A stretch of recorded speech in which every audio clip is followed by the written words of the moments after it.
Kalau rasio tadi perbandingan secara langsung antara yang kiri dan kanan, antara A dan B.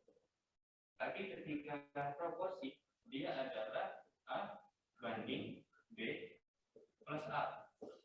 Jadi dia dibandingkan dengan total keseluruhan populasi.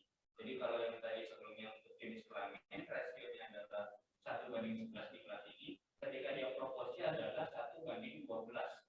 Jadi dalam 12 orang ada satu yang laki-laki. Nanti itu lebih dijelaskan di waktu lainnya ke teman-teman.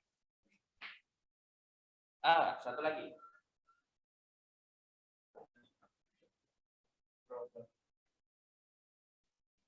Frekuensi,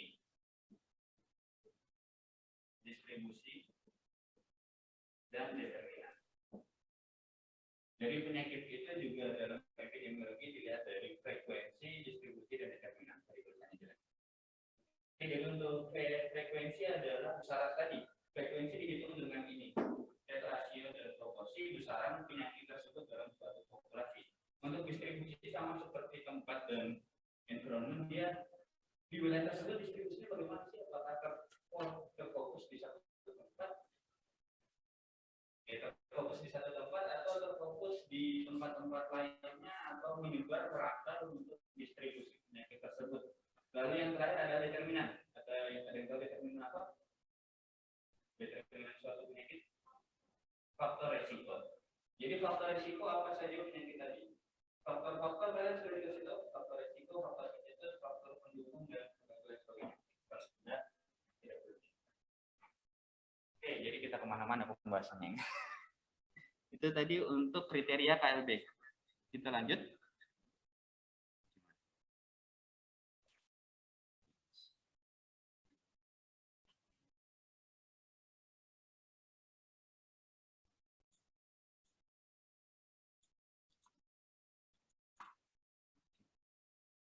Kriteria, terus ya selanjutnya adalah penyelidikan KLB. Sampai jam berapa kita? 11.40. 10.40. Masih lama. Penyelidikan KLB. Jadi ketika terjadi KLB diapain, Kak? Dibiarkan aja. Nanti turun sendiri. Ya turun sendiri karena populasi yang bisa menderita ataupun yang bisa terjangkit berkurang. Artinya orang yang kena penyakit mati. Oke, untuk penyelidikan KLB harus dilaksanakan dengan beberapa tahapan. Yang pertama dimulai dari memperoleh kepastian adanya kejadian luar biasa. Benar enggak sih penyakit itu sudah terjadi atau kejadian luar biasa ini sudah terjadi? Bisa jadi kebetulan cuma di satu tempat situ, cuma berapa orang tiba-tiba tinggi, ataupun ada penduduk yang baru masuk dari luar kota membawa penyakit. Dan ketika sampai di kota tersebut, penyakitnya makin parah, mereka pun ke fasilitas kesehatan dan dihitung sebagai peningkatan kasus, padahal bukan di wilayah tersebut kejadiannya. Jadi perlu dipastikan apakah benar kejadian luar biasa ini terjadi. Kemudian memperoleh gambaran kejadian luar biasa berdasarkan variabel orang, tempat, dan waktunya. Yang tadi segitiganya orang, tempat, dan waktu. Kejadian luar biasanya ini perlu dilihat orang-orangnya sudah apakah memenuhi kriteria yang menjangkit penyakit tadi. Sudah 2 kali besarannya atau 50% lebih tinggi case fatality rate-nya dan lain sebagainya kalau dibandingkan dengan waktu sebelumnya. Kemudian tempatnya, apakah tempatnya tadi sudah benar di satu fokus atau tersebar di satu wilayah tersebut, dan waktunya juga dibandingkan dengan tahun yang sebelumnya, apakah waktu yang seperti ini wajar? Kalau misalnya kita lihat DPD ketika musim hujan, wajar. Tapi ketika di musim kemarau tiba-tiba DPD, nah ini perlu dicurigai apa yang terjadi di waktu ini. Kemudian untuk mengidentifikasi penyebab terjadinya KLB. Jadi untuk melihat apa yang menyebabkan terjadinya KLB tersebut. Apakah ada penyakit baru atau virus baru, ataupun ada cemaran baru atau kontaminasi lainnya. Kemudian menetapkan sumber dan cara penularan atau pola penularan penyakit. Apakah dia mode of transmission of disease sudah belajar? Jadi berpindahnya suatu penyakit dari satu host ke host lain, bagaimana caranya itu ada berbagai macam cara. Dia ada melalui air transmitted disease, lewat udara, lewat water, lewat air, kemudian bisa lewat kontak makanan, kemudian ada juga lewat hewan atau zoonosis tadi. Kemudian ada juga yang terakhir itu dari fekal oral juga termasuk, dan lain sebagainya. Itu adalah salah satu bentuk pola penyebaran atau penularan penyakit tersebut. Kontak langsung juga termasuk ataupun dari benda-benda sekitarnya. Kemudian untuk sumbernya, apakah sumbernya dari manusia atau dari hewan. Kemudian mengidentifikasi faktor risiko terjadinya kasus KLB. Nah, untuk faktor risiko ini mungkin lebih mudahnya dilihat apakah di satu populasi dengan kelompok, misalnya kelompok usia, yang mana yang lebih berisiko, apakah lansia dan anak muda lebih berisiko karena usianya memang masih muda dan lebih rentan dengan penyakit, atau pada kelompok usia produktif yang kisaran 15 sampai 49 karena mereka memiliki pekerjaan dan lebih memungkinkan untuk pergi ke tempat-tempat lain sehingga mereka terpapar ataupun menderita penyakit tadi. Jadi itu namanya faktor risiko. Kemudian kalau misalnya kita lihat jenis kelamin antara jenis laki-laki dan perempuan, yang mana lebih berisiko? Kalau misalnya tekanan tinggi itu lebih berisiko pada perempuan karena berbagai macam hal seperti ukuran tubuh, kemudian kandungan hormon dan lain sebagainya, itu yang mempengaruhi risiko hipertensi lebih besar kemungkinan terjadi di perempuan seperti itu. Itu tadi bentuk-bentuk identifikasi faktor risiko. Jadi kalau kita lihat DBD, yang mana yang berisiko, apakah anak-anak, orang tua, atau orang dewasa, atau lansia. Kemudian yang bekerja di luar, atau yang bekerja di rumah, atau yang bekerja shift pagi, shift malam, atau yang lain sebagainya, kita lihat faktor risiko semuanya. Kemudian merumuskan saran dan tindakan untuk menghentikan KLB. Dan dengan beberapa tahap tadi, maka disusun saran atau tindakan untuk menghentikan KLB tersebut. Penanganannya seperti apa? Oke, ini langkah penyelidikan KLB ada 12.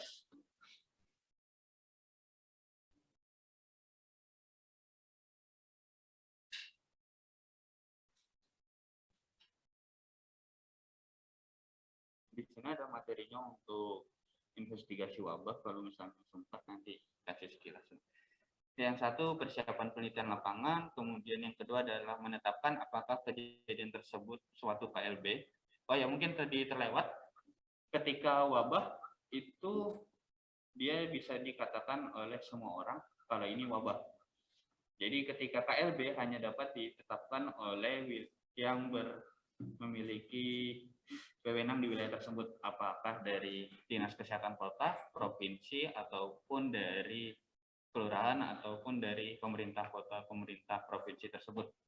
Jadi ketika di berita dikatakan KLB, tapi di dalamnya tidak menyebutkan ini ditetapkan resmi oleh Dinas Kesehatan ataupun yang bersangkut untuk bahwasannya ini KLB, maka belum tepat disebut sebagai KLB.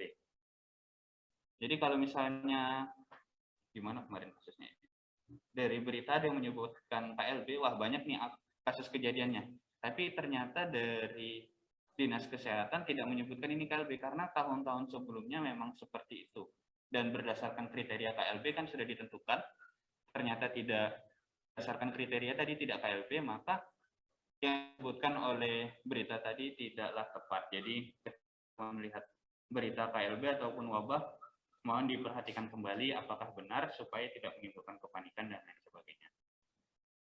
Oke, kemudian memastikan diagnosis etiologi. Jadi bagaimana bagaimana penyakit tersebut terjadi, etiologisnya, dan didiagnosis secara apakah benar penyakit tersebut. Ketika teman-teman penyakit kena tipes, dia ada namanya diagnosis banding. Jadi ketika tipes dibandingkan dengan DBD. Jadi dites darahnya apakah ini tipes atau DBD, karena DBD dan tipes punya gejala yang sama seperti demam, terus mungkin ada timbul bintik-bintik dan lain sebagainya. Jadi sebagai turunnya sel darah putih, nah itu dari tipes dan demam berdarah mempunyai gejala yang sama, supaya untuk tidak terjadi kesalahan diadakan diagnosis banding untuk melihat apakah ini DBD atau tipes dengan kriterianya tadi. Baru kalau misalnya tipes maka dia tipes, kalau dilihat hasilnya DBD maka dia DBD. Jadi begitu. Itu supaya diagnosisnya tepat. Kemudian mengidentifikasi dan menghitung kasus atau paparan lalu mendeskripsikan kasus berdasarkan orang, tempat, dan waktu, lalu membuat cara penanggulangan sementara dan segera jika diperlukan, lalu mengidentifikasi sumber dan cara penyebaran, lalu mengidentifikasi keadaan penyebab KLB, merencanakan penelitian lain yang sistematis, menetapkan saran cara pencegahan dan penanggulangan, kemudian menetapkan sistem penemuan kasus baru atau kasus dengan komplikasi. Kemudian melaporkan hasil penyelidikan kepada instansi kesehatan setempat dan kepada sistem pelayanan kesehatan yang lebih tinggi. Oke, lanjut. Oke, ternyata itu tadi sudah sampai di referensinya, ada Permenkes nomor 1501 tahun 2010 dan peraturan Permenkes nomor 45 tahun 2014 terkait surveillance. Oke, terima kasih. Ada pertanyaan? Sebelum saya tanya, Pak. Oke, yang di Zoom gimana?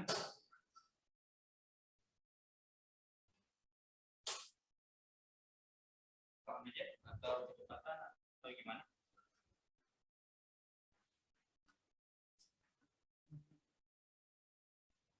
Kalau mau ada yang ditanya-tanya, silakan. Ini ada tambahan buat investigasi wabah, mau atau screening? Kalau mau screening, bisa juga. Masih ada waktu nih. Setengah jam.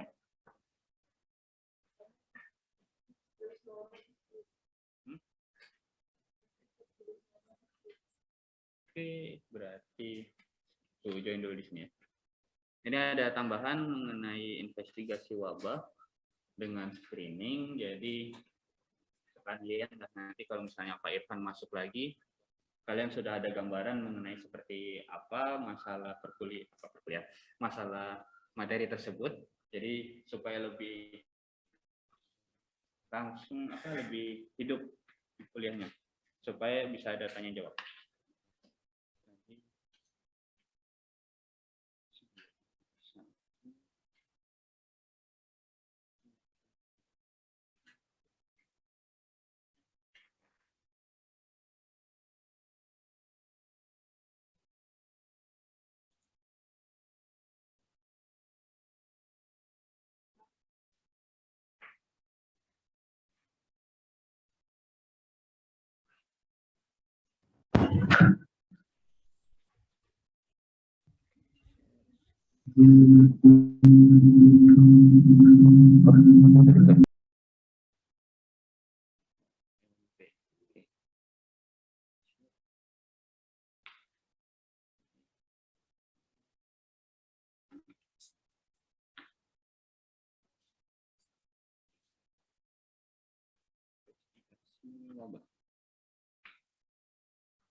Jadi untuk selanjutnya terkait investigasi wabah, ini berhubungan dengan KLB tadi, jadi ada beberapa kegiatan di epidemiologi selain daripada surveillance, yakni investigasi wabah, dan satunya adalah penyelidikan epidemiologi.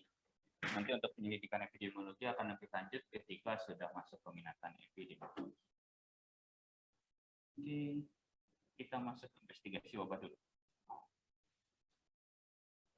Ya, wabah seperti tadi, kejadian berjangkitnya suatu penyakit menular dalam masyarakat yang jumlah penderitanya meningkat secara nyata melebihi daripada badan yang lazim pada waktu dan daerah tertentu serta dapat menimbulkan malapetaka berdasarkan UU nomor 4 tahun 1984. Itu adalah wabah. Lanjut, untuk berikutnya adalah KLB atau kejadian luar biasa merupakan salah satu kategori status wabah dalam peraturan yang berlaku di Indonesia.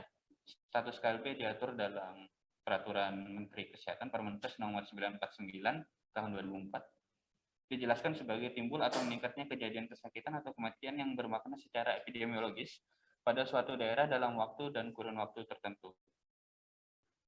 Oke, ini seperti yang tadi Dirjen 459 nomor 451/99, kriteria KLB yang tadi sampai G tadi, sampai 7, ini dimasukkan sebagian. Ya, berikutnya prosedur tetap penanggulangan KLB. Jadi ketika terjadi KLB diapain? Prosedur tetap penanggulangan. Jadi ditanggulangi terlebih dahulu dengan prosedur yang seperti ini. Dimulai dari yang pertama tujuan, Ada tujuan umum dan tujuan khusus kayak kalian bikin makalah. Yang pertama, untuk tujuan umumnya adalah meningkatkan upaya pencegahan dan penanggulangan KLB penyakit menular dan keracunan sehingga KLB tidak menjadi masalah kesehatan lagi. Kemudian untuk tujuan khususnya adalah menurunkan frekuensi KLB, menurunkan angka kesakitan, menurunkan angka kematian, menurunkan angka kejadian. Tujuan khususnya. Kemudian selanjutnya adalah menurunkan jumlah kasus dan kematian dalam suatu KLB, lalu membatasi penyebaran luasnya wilayah KLB. Jangan sampai KLB yang sudah terjadi di satu wilayah menyebar ke wilayah berikutnya dan menyebar ke sana lagi. Oke. Itu tadi tujuan umum dan tujuan khusus. Kemudian kebijakan dan strategi. Yang pertama terkait kebijakan. Yang A, upaya penanggulangan KLB dilaksanakan sejak dini dengan melaksanakan pemantauan kecenderungan terjadinya KLB melalui SKD, Sistem Kewaspadaan Dini KLB. Sebentar ya, ada telepon.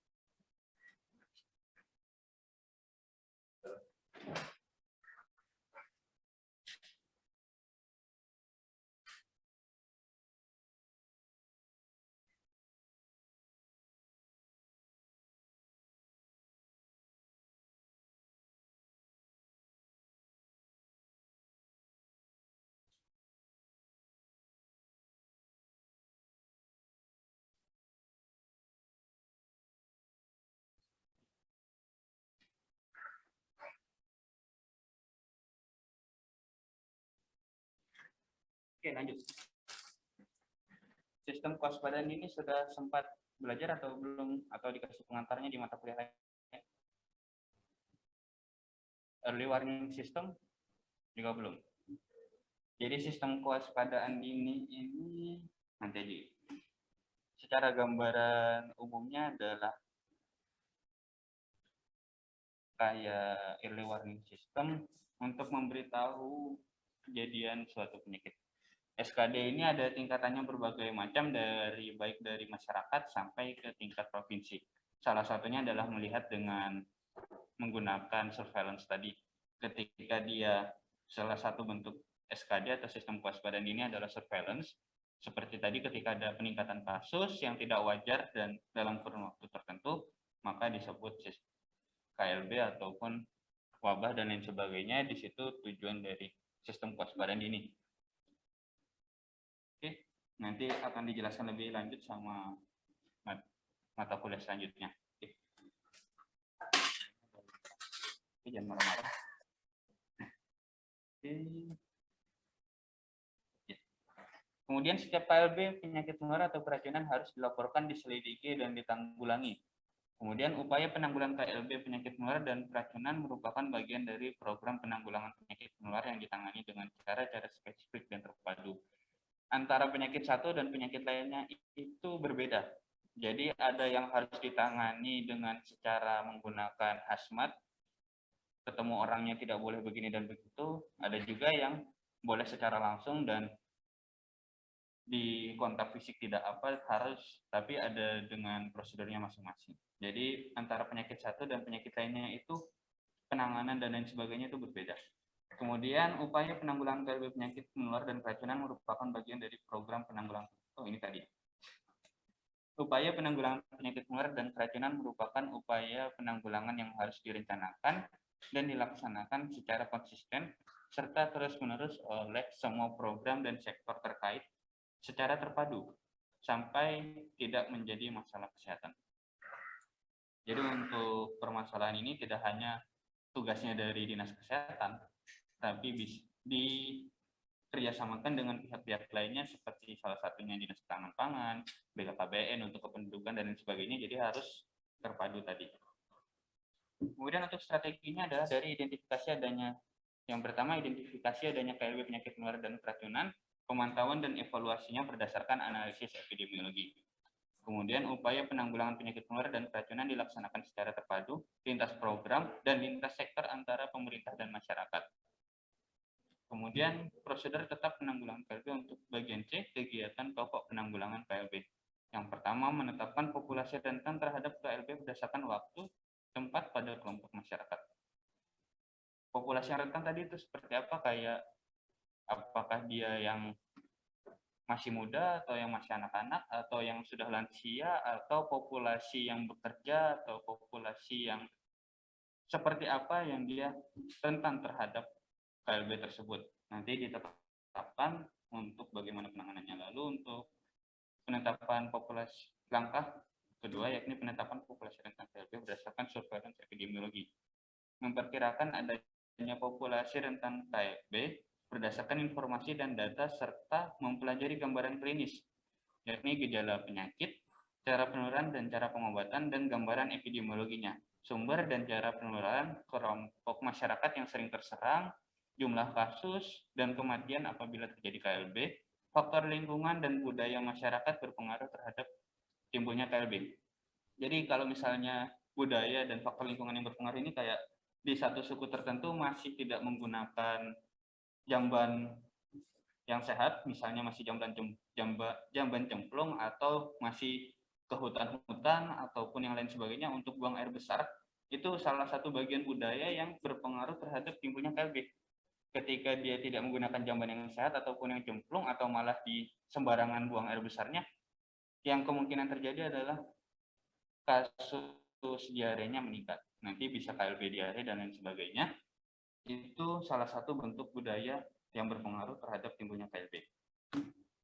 Kemudian setelah memperkirakan tadi, mengumpulkan data, kemudian pengolahan dan penyajian data, analisis dan interpretasi, lalu diseminasi informasi ini kayak publikasi informasinya. Dari hasil analisis kepada pihak-pihak yang terkait untuk dimanfaatkan dalam pencegahan dan penanggulangan yang biasanya dalam bentuk rekomendasi. Oke, kemudian untuk prosedur tetap penanggulangan KLB yang bagian C terkait kegiatan pokok penanggulangan KLB yang kedua adalah melakukan upaya pencegahan melalui perbaikan faktor risiko yang menyebabkan timbulnya kerentanan suatu populasi. Lalu menetapkan pelaksanaan sistem kewaspadaan dini atau SKD KLB penyakit, karena SKD KLB merupakan indikator kinerja dalam KLB. Kemudian menetapkan keadaan kesiapsiagaan menghadapi kemungkinan terjadinya KLB, lalu penyelidikan epidemiologi dan penanggulangan pada saat terjadinya KLB. Kemudian untuk langkah-langkah dalam penyelidikan epidemiologi. Yang pertama adalah mengkonfirmasi atau penegakan diagnosa, lalu memastikan adanya KLB, membuat hipotesa atau hipotesis, kemudian pengumpulan data epidemiologi, pengolahan, analisis, dan interpretasi data. Lalu untuk pembuatan kesimpulan, tindakan penanggulangan, dan laporan lengkap. Lalu yang terkait penanggulangan KLB, itu harus tepat sasaran, kemudian adalah menggunakan metode penanggulangan yang tepat, lalu pengadaan tim penanggulangan KLB atau tim gerak cepat kayak Satgas COVID, kemudian harus ada sarana dan waktunya. Oh ya, ini ada namanya common source dan propagated source, adalah karakteristik antara wabah tunggal dan wabah besar, sumber dari kejadian wabah tersebut.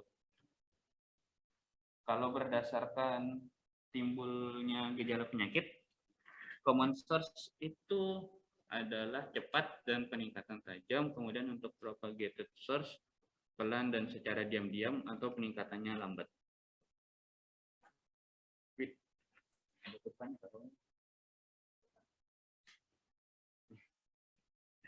Oke, nanti dikasih lihat kurvanya. Jadi ini kabelnya dulu. Kemudian untuk jangka waktunya terjadi kasus dalam satu atau dia dalam masa inkubasi penyakit. Kemudian terjadi untuk yang propagated terjadi kasus dalam beberapa inkubasi penyakit. Untuk penurunan yang common source ini biasanya cepat, biasanya tidak melebihi 1 kali masa inkubasi penyakit. Kalau untuk propagated ini lambat, berhenti dengan sendirinya. Kemudian untuk waktu episode jelas dibatasi oleh waktu tertentu. Kemudian untuk yang propagated ini waktunya tidak dibatasi dengan waktu yang jelas. Untuk jangka waktu penularan penyakitnya untuk yang common source ini biasanya pada aktivitas singkat dalam masyarakat. Misalnya kalau keracunan adalah pesta makanan, makan makanan itu tadi. Kemudian untuk yang propagated biasanya menetap dalam masyarakat. Kemudian untuk yang masa inkubasinya yang common source itu adalah mempunyai masa inkubasi lebih pendek dari masa inkubasi penyakit. Kemudian untuk yang propagated, kebanyakan penderita mempunyai masa inkubasi lebih panjang dari masa inkubasi penyakit. Kemudian untuk dosisnya, untuk yang common source ini banyak organisasi penyebab penyakit yang ditularkan. Propagated lebih sedikit. Mungkin agak kurang jelas kalau masih tabel gini ya. Ada? Coba di share screen dulu.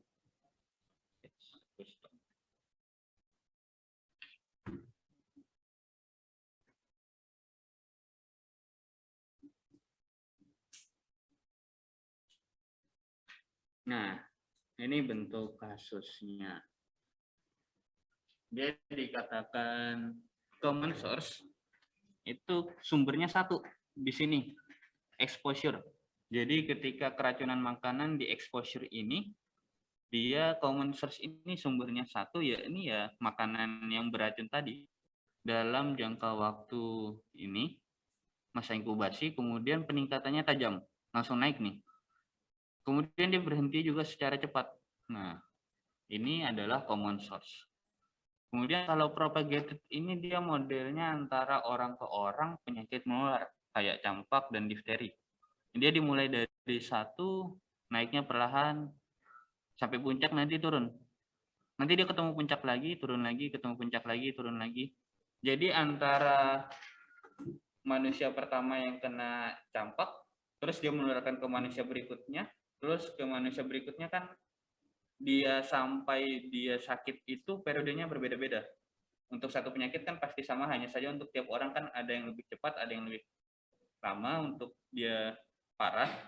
Jadi makanya kurvanya ini naik turun. Nggak jelas kapan selesainya sampai antara semua orang sudah diberi vaksin, atau sudah diisolasi, atau semua orang sudah kena sekaligus.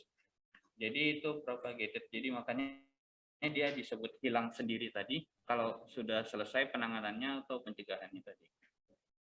Terus ada kasus tertentu, yakni dia disebut kombinasi, dia gabungan antara common dan propagated tadi. Dapat terjadi pada kasus yang mula-mula terjadi karena suatu sumber penularan, kemudian kasus menular kepada anggota keluarga yang lain tanpa ada kaitan dengan sumber penularan yang sama dengan sebelumnya. Contoh muntaber. Jadi kalau muntaber dari sumber pertama, itu misalnya anaknya dapat dari luar main-main ataupun main tanah dan lain sebagainya, sama teman-teman anak-anaknya itu, nanti jadinya di kurva yang pertama ini. Kalau sudah turun, ternyata di keluarganya pun dia menular. Dari keluarganya nanti menular ke tetangga-tetangganya, nanti menular ke yang besar lagi. Makanya disebut kombinasi. Oke. Itu tadi terkait sumber terjadinya wabah. Ada common source dan propagated source. Oke. Udah. Itu aja. Itu tadi terkait investigasi wabah. Selanjutnya masih ada waktu screening. Lumayan 4 materi kalian. Nanti jawab. Oh ya sudah. Baru hari pertama kuliah. Ya baik, itu saja. Terima kasih atas perhatiannya. Mungkin jika ada yang mau ditanya-tanya, silakan juga.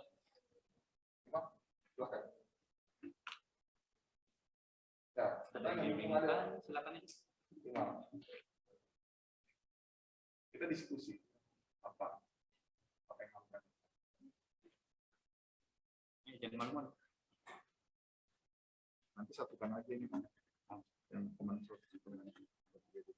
Nah itu ada di laptopnya. Oh ini masuk ke investigasi.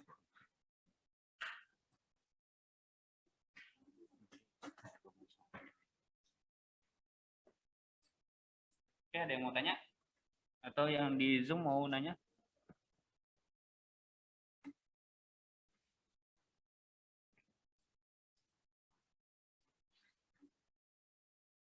Ini kelas A atau B? A. Ada bertanya? Maaf, kan izin bertanya. Silakan. Izin bertanya, tadi ada disebutkan tentang KLB dan wabah. Nah, apakah ketika di suatu wilayah itu disebut KLB baru disebut wabah atau memang itu terpisah, Bang? Nah, yang kedua, tadi disebutkan penentuan KLB itu bisa dari kelurahan atau dari negara dan dinas terkait. Nah, misalnya KLB itu dikeluarkannya di kelurahan tertentu. Nah, berarti bolehkah Bang itu KLB-nya itu hanya di kelurahan itu saja gitu. Dan itu bisa disebut wabah di kelurahan tersebut atau KLB itu lebih ke dalam suatu negara Bang kayak Indonesia gitu secara keseluruhan. Sekian Bang, terima kasih sebelumnya. Oke, baik. Terkait KLB dan wabah pengertian tadi. Jadi untuk KLB dan wabah itu dibedakannya berdasarkan tadi Permenkes nomor 949 dengan secara bermakna pada suatu daerah dan dalam kurun waktu tertentu.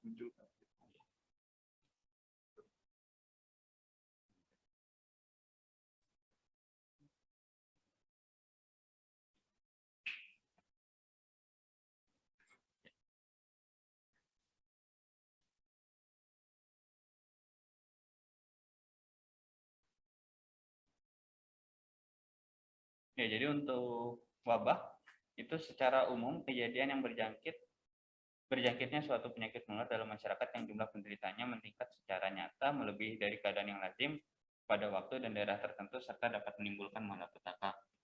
Kemudian untuk KLB dengan dari peraturan Permenkes 949 tadi dijelaskan sebagai timbulnya atau meningkatnya kejadian kesakitan atau kematian yang bermakna secara epidemiologi pada daerah dan kurun waktu tertentu. Jadi ya, untuk wabah ini adalah pengertian secara umum terkait kejadian peningkatan penyakit.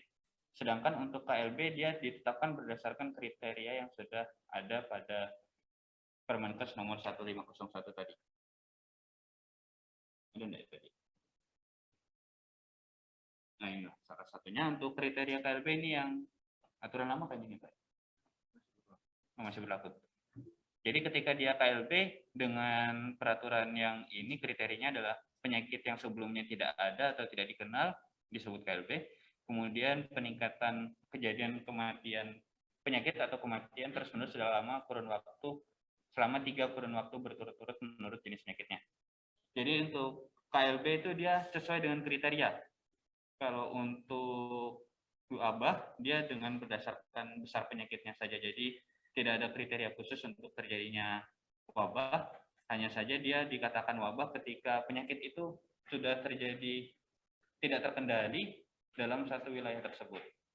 Kemudian untuk penetapan KLB, tadi mungkin kurang tepat untuk penyampaiannya saya. Jadi untuk KLB lebih dari Dinas Kesehatan yang menentukan apakah KLB itu terjadi ataupun sudah selesai.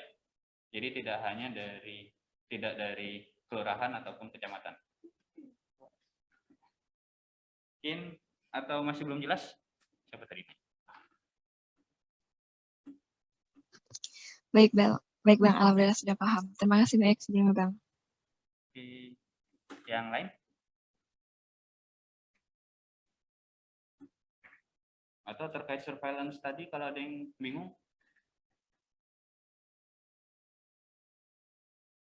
Oke, ada. Saya ambil alih. Oke, bagaimana penjelasan dari Mas Imam tadi? Paham ya? Ya, jadi kalau saya menambahkan pertanyaan dari Melani tadi. Tadi apa pertanyaan Melani? Ulangi. Izin masuk. Tadi kaitan antara KLB dan wabah. Kapan disebut KLB dan kapan disebut wabah? Apakah disebut KLB dulu baru disebut wabah atau memang terpisah seperti itu, Bapak? Oke, ya. Jadi pertanyaan bagus. Kapan dikatakan dia KLB, kapan wabah? Kalau kita meruntut dari keputusan Dirjen ini, berarti timbulnya satu penyakit yang sebelumnya tidak ada menjadi ada atau yang tadinya tidak ada atau tidak dikenal ya menjadi ada gitu, itu pasti diawali dengan adanya KLB dulu ya. Jadi adanya KLB, satu penyakit muncul itu sudah jadi KLB, kejadian luar biasa.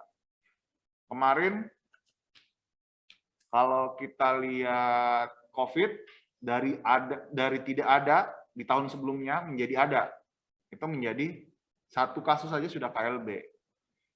Nah, karena dia kejadiannya cepat, ya, prosesnya cepat, maka itu dia masuk dalam kategori wabah. Ya, karena di sini kalau dikatakan wabah, kejadian berjangkit, ya. Kalau dikatakan dia berjangkit, artinya dia sudah ada satu kasus menulari yang lain dengan cepat. Ya, jadi dia di sini penyakit menular, ya tentunya penyakit menular ya, menular kepada masyarakat dengan jumlah yang cukup besar, meningkat secara nyata melebihi daripada keadaan yang lazim. Keadaan lazim ya tentunya kalau hitungannya tadi KLB, misalnya cuma 1-2 orang itu masih lazim. Tapi kalau sudah ada ratusan orang yang kena, itu sudah masuk wabah. Atau puluhan orang yang kena wabah. Tapi kalau masih puluhan orang, 10-20 orang mungkin, itu tergantung ya. Jadi tergantung dari instansi dinas kesehatan yang ada di wilayah tersebut.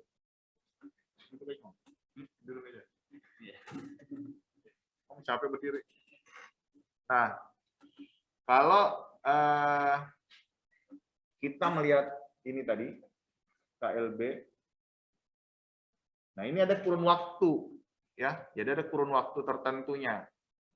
Nah, biasanya kalau kita melihat data surveillance tadi, ya, surveillance itu ada kurun waktu, ya, kurun waktu tertentu dalam 1 minggu. Laporan surveillance itu kan ada mingguan, ada laporan harian, ya. Nah, biasanya ada yang sudah 1 kali 24 jam peningkatan jumlah kasusnya itu sudah meningkat 2 kali lipatnya. Misalnya keracunan makanan, ya, keracunan makanan itu kalau kita lihat laporan-laporannya itu biasanya ada yang 1 kali 24 jam sudah ada 20 kasus. Karena apa? Karena kontaminasinya atau sumber cemarannya itu dalam satu tempat. Sehingga ini masuk dalam kurun waktu tertentu. Jadi ada yang mingguan, tergantung dari perjalanan penyakitnya atau permasalahan kesehatannya. Ya biasanya perjalanan penyakit ya. Jadi semakin cepat perjalanan penyakitnya, maka semakin cepat terjadi kejadian luar biasa. Mungkin seperti itu ya. Siapa tadi? Melani. Iya, baik Bapak. Terima kasih banyak Bapak atas tambahan penjelasannya. Oke. Ini tadi KLB sudah. Mohon maaf Bapak, berarti tadi dalam suatu wilayah itu disebut KLB dulu, baru disebut wabah gitu Bapak? Iya, jadi runtutannya sebenarnya KLB dulu, baru wabah. Ya. Baik Bapak. Runtutannya pasti terjadi KLB dulu, baru muncul wabah. Karena satu kasus baru, ya satu kasus baru saja, dari awalnya tidak ada, dalam satu kurun waktu 1 tahun misalnya. Tahun yang lalu tidak ada kasus itu. Tahun lalu di Samarinda tidak ada DBD misalnya. Tiba-tiba di bulan Juni, Juli muncul 1 kasus DBD. Artinya sudah KLB. KLB.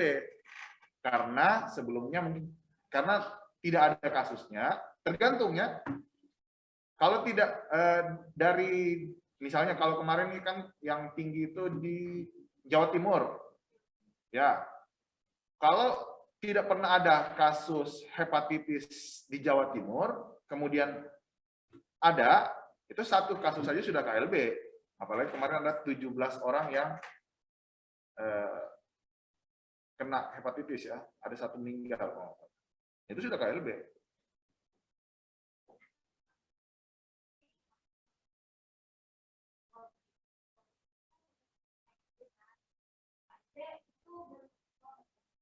Belum termasuk apa. KLB itu masih 1-2 orang itu belum wabah. Wabah itu kalau tadi lihat ini, itu dia meningkat secara nyata. Peningkatannya nyata kelihatan. Kalau 1-2 kan belum nyata. Ada kasusnya tapi belum meningkat secara nyata. Jadi wabah itu biasanya ya kayak pandemi gitu ya, dia sudah mewabah di mana-mana. Kenapa dikatakan pandemi? Karena dia mewabah dari satu negara ke negara-negara lain, melewati benua ya, itu sudah masuk definisi pandemi.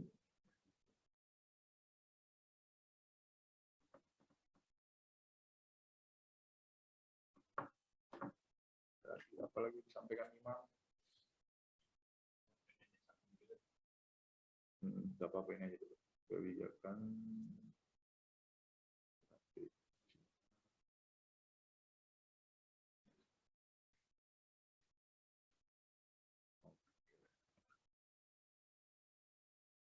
Baca. Oke. Ada pertanyaan lagi?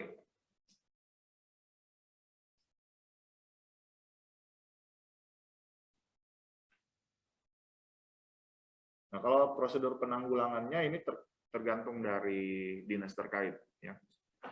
Jadi, bagaimana ketepatan dari pelaporan itu mempengaruhi dari penanggulangan KLB. Nah, pelaporan dalam surveillance itu kan ada yang pelaporan 1 kali 24 jam, ya. Jadi harus segera dilaporkan. Nah, kalau laporan surveillance-nya baik, ya, kalau data surveillance-nya baik, maka itu akan terkait dengan prosedur penanggulangan KLB-nya. Di mana lokasinya? Itu harus jelas. Siapa orangnya? Pada kelompok umur mana? Sehingga harus tepat sasaran. Metode penanggulangannya seperti apa? Apakah perlu screening kepada seluruh masyarakat, tracing, dan lain sebagainya, itu dilihat dari masing-masing kasusnya. Apakah perlu tim penanggulangan KLB atau tim gerak cepat dari dinas atau dari puskesmas? Kalau perlu, maka penanganannya harus melibatkan semua komponen dalam satu instansi puskesmas. Misalnya, tim penanggulangannya siapa saja? Ada dokter tentunya. Dokter untuk mendiagnosis penyakitnya. Ya, apakah ini benar-benar diare yang diakibatkan oleh bakteri yang dimakan oleh masyarakat tersebut, ya, atau dia mungkin diare atas penyebab lain, ya, itu perlu dokter.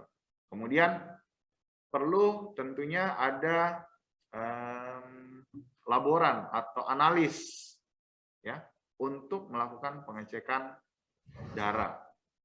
Karena biasanya untuk menegakkan diagnosis, ya, itu didukung oleh pemeriksaan penunjang. Pemeriksaan penunjang itulah yang kita kenal dengan apa? Tes darah, ya, laboratorium, ya. Uji laboratorium itu penunjang. Nah, sarananya, ya, sarana dan prasarana penunjangnya tentunya, ya. Jadi alat-alat medisnya, kalau dia ada potensi terjadi penularan yang cukup signifikan, maka harus intens, ya, harus intens kepada sasarannya juga. Kemudian waktunya juga ditentukan. Kalau dia sangat emergensi, maka harus tim gerak cepatnya itu harus cepat turun. Yang masalah jika penentuan KLB-nya itu kan biasanya begini, satu wilayah itu sangat sensitif dengan istilah KLB, ya. Sehingga ditutup-tutupi. Dengan ditutup-tutupinya, ini tutup saja karena dia lowbat. Dengan menutupi kasus akan menjadi bom waktu kalau tidak segera dilakukan penanganan. Maka harus dilakukan penanganan. Mereka kadang tidak melakukan penanganan dengan alasan, itu kasus biasa aja, tidak ditangani secara baik, gitu. Karena tidak mau ketahuan wartawan dan lain sebagainya. Wartawan kan sensitif ya, kalau ada, ya jangankan wartawan, masyarakat aja sudah sekarang bisa jadi wartawan. Di medsos sudah melaporkan bla bla bla, itu sudah terlapor gitu. Nah, akan menurunkan akan menurunkan image dari suatu wilayah gitu, ya. Pasti terkait dengan perekonomian dan lain sebagainya, sosial ekonomi ya, tentunya akan terganggu kalau satu wilayah dinyatakan KLB. Sehingga terkadang ya pemerintah daerah untuk menentukan itu KLB atau tidak itu harus sepersetujuan pemerintah daerah. Dalam hal ini dia harus koordinasi dengan dinas terkait, dinas kesehatan, ya. Sehingga kadang kalau kita hitung-hitungan kita sudah KLB, ya pernah di Samarinda sudah KLB sebenarnya, tapi sama Kabid P2, itu bukan KLB, padahal sudah KLB, dari tidak ada kasus menjadi ada, itu DBD itu sudah masuk definisi KLB dari aturan Kementerian Kesehatan. Tapi mereka karena tidak mau dianggap KLB, mereka anggap itu bukan KLB. Padahal itu meninggalnya itu DBD sebenarnya. Tapi dialihkan karena dia ada penyakit penyertanya, dianggaplah itu bukan KLB DBD. Nah, itu salah satu permasalahan sosial sebenarnya, permasalahan sosial untuk menanggapi permasalahan kesehatan yang terjadi di suatu wilayah.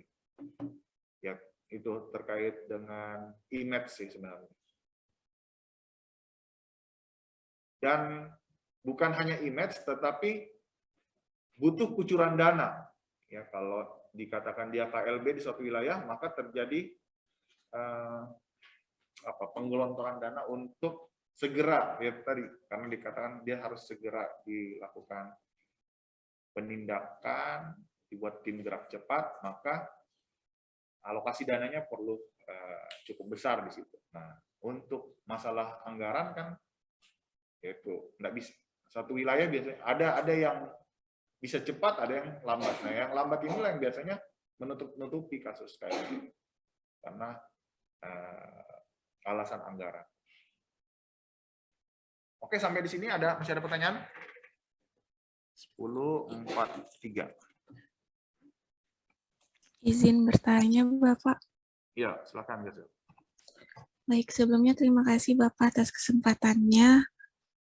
Tadi saat Bang Iman menjelaskan pada langkah penyelidikan KLB, salah satunya ada disebutkan bahwa menetapkan sistem penemuan kasus baru atau kasus dengan komplikasi. Nah, yang ingin saya tanyakan, maksudnya ini bagaimana ya Bapak? Apakah dalam penentuan tersebut ada batasan atau kriteria khusus untuk mengklasifikasikan kalau penyakit ini merupakan sebuah penyakit baru atau kasus yang sudah terkomplikasi dari varian yang baru begitu Bapak? Mungkin seperti COVID-19 saat ini, pada virus COVID sendiri kan ada pembaruan-pembaruan varian baru seperti kayak varian Delta, Omicron, dan lain-lain. Apakah maksudnya mengarah kepada pernyataan itu atau bagaimana ya Bapak? Masih bingung mengenai hal itu. Ya, Mungkin itu saja. Terima kasih Bapak. pasti ada kaitannya dengan itu ya. Jadi untuk menentukan adanya kasus baru atau tidak perlu dilakukan penelitian lebih lanjut.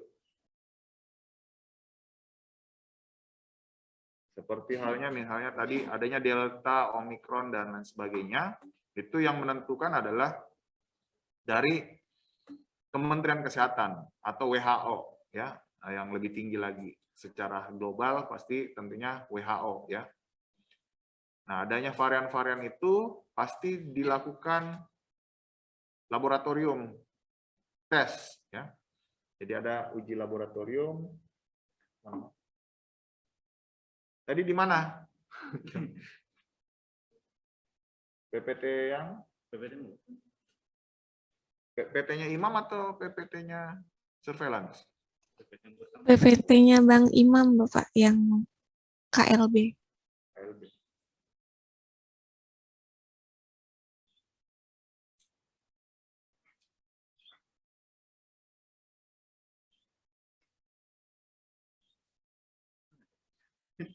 Tadi diperlukan apa tadi? Menetapkan sistem penemuan kasus, Bapak. Apakah kasus baru atau kasus dengan komplikasi yang pas bagian langkah penyelidikan? KLB. Ini nggak, Pak? Di BPD saya, tapi BPD saya nggak habis juga. Oh, itu. Ya. Ini suratnya. Menetapkan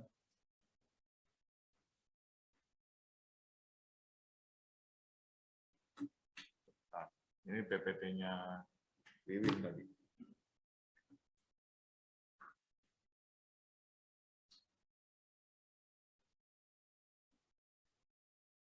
Ini belum nyambung ke itu.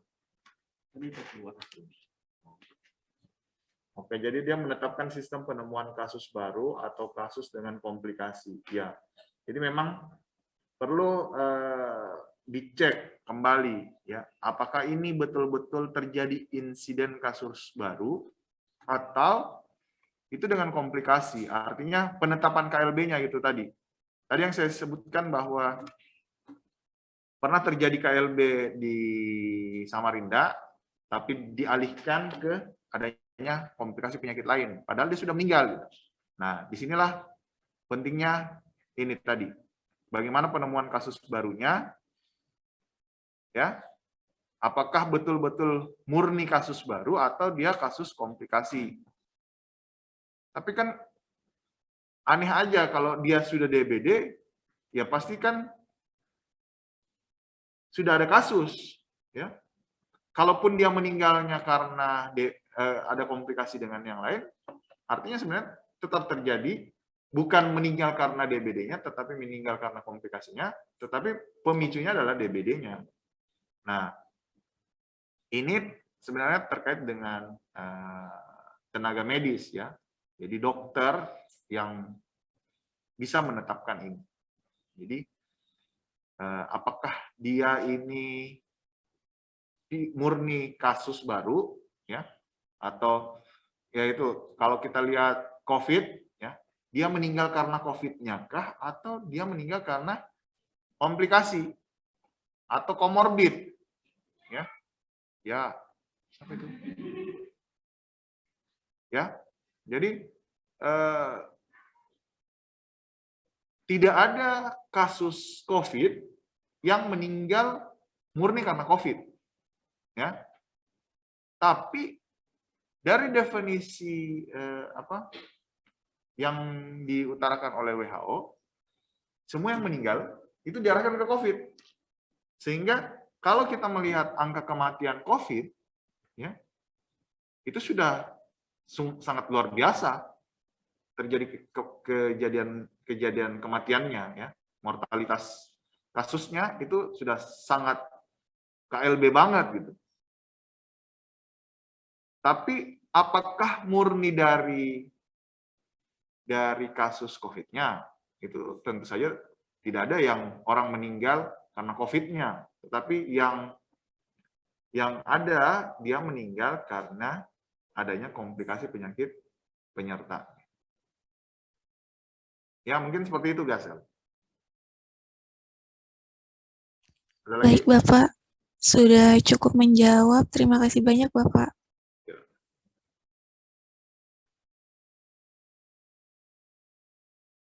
Muntah-muntah ini adik-adik kamu kasih materi, maaf.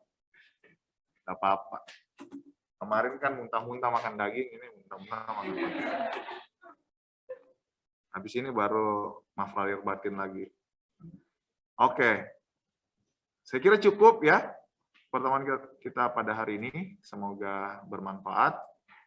Ya, ini tadi KLB ya. Oke, penyakit-penyakit KLB-nya.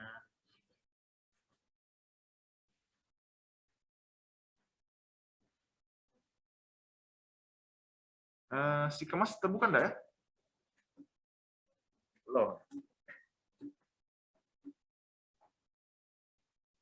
Peter posisi di mana Peter? Mana Peter ya?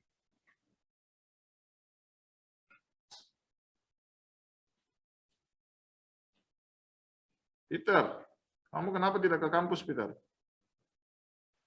Pak, sesi pertama, Pak. Sesi? Pertama. Oh, ini sesi 2 yang datang? Iya, Pak, ini sesi 2, Pak. Yang penting tidak sesi sekali kan?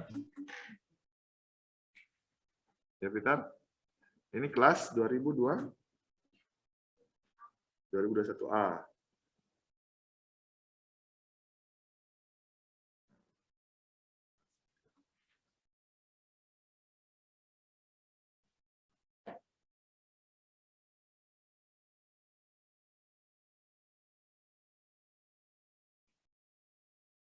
Oke, silakan isi presensinya.